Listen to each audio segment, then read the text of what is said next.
Hey everybody, it's Tuesday, and you know what that means. Another episode of Mythic Monday, where we're going to take a look at the healer meta, the dungeon difficulty, talk about next week's affixes, and our random thought of the week. Are high keys dying out earlier in Dragonflight? Let's get into it. When talking about the healer meta, I thought it'd be interesting to mention that we had the MDI start this week, as sometimes what we see in the MDI has an effect on the meta for us normies. Whether or not you agree with that is a different video, but in the MDI we saw, unsurprisingly, a lot of preservation evokers and maybe a little bit more surprisingly, Resto Shaman. Resto Shaman are absolutely pumping the DPS in keys right now, and while they are slated to get that acid rain damage scaled back a bit, at the moment they're pretty monstrous for DPS, and I think even a 20% nerf to acid rain is going to leave them in a good place DPS wise after the next mini patch. So surely Shaman went up in the weekly sub-creation rankings, right? Well, sadly not. We're seeing Evoker at the top week after week now, seemingly dethroning Druid as the top spec following the nerfs that both of these specs just had.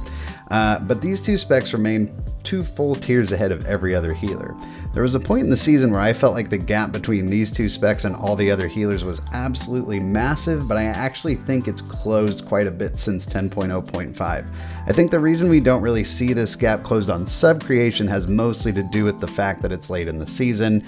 Druid and Evokers are already geared and leveled, and a lot of people aren't going to re-roll it this late in the season. I do agree that the order of the specs here are correct, but not necessarily the tiers they're falling into.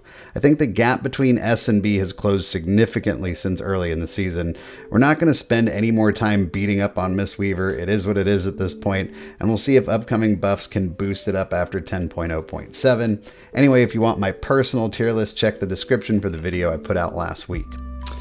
No big surprises on dungeon difficulty. Although we see the order swap around slightly from week to week, dungeon difficulty seems to be pretty much cemented at this point. Shadowmoon and Court are clearly the easiest dungeons. Knockout seems to always be in third, and from there it's mostly a toss-up, usually with Azurvald and Algathar Academy bringing up the rear, depending on whether it's fortified or tyrannical. I've given up on my war cries for increased dungeon timers at this point. I do think that some of the RP nerfs, HP nerfs, and speed boosts Blizzard has implemented are serving these dungeons pretty well, and I don't have any major complaints about dungeon balance anymore, aside from the fact that there are 2 outliers that are extremely easy. I'm not going to complain too much though, because damn, those dungeons are nice for filling vaults. So friends, we've completed the whole calendar of Mythic Plus affixes for Dragonflight Season 1, which should mean we're going back to the start of the calendar to week 1, which was Fortified, Raging, Quaking, which should actually be a pretty good week to push Fortified keys. Still, Fortified Raging can pose a threat when some of these big nasty mobs get enraged toward the end of a pull. Make sure you've got a Soothe in the group, or you're talented into Soothe yourself, if you've got one obviously, and make sure that you're prioritizing soothing mobs that have unavoidable damage or dangerous casts that could ruin a pull. Be mindful of the tank's health at the end of the pull, and be ready with CCs or whatever else you need to help them kite toward the end of the pull if they need to.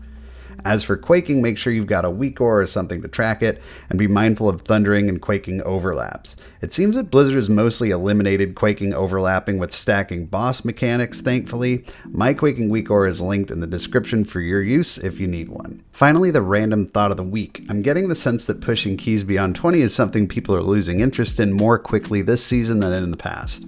I've had a couple people mention it on stream, so I put out a poll to my subs, and only 12% of you said you were interested in pushing keys above a 20.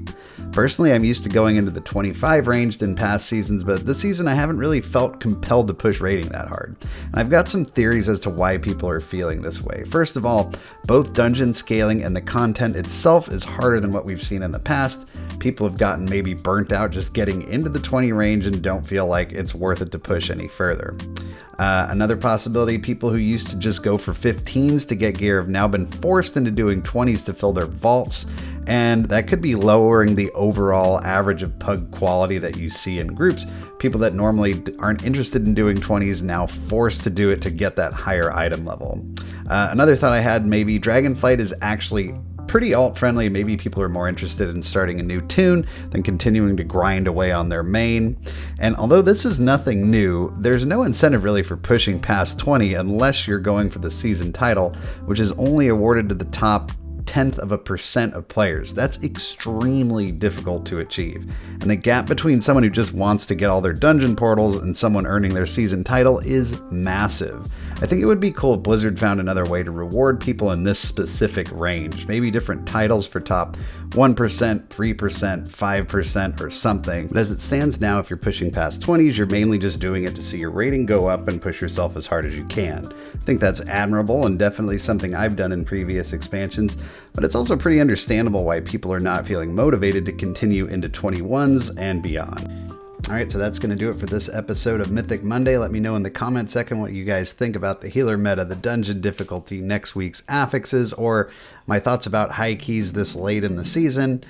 As always, I appreciate a like on the video. If you've made it this far, hit that subscribe button to see more from me in the future, or check out my stream right here on YouTube, Tuesday, Thursday, Saturday, 9 p.m. Pacific, where we have lots of Mythic Plus healing fun. Hope to see you there.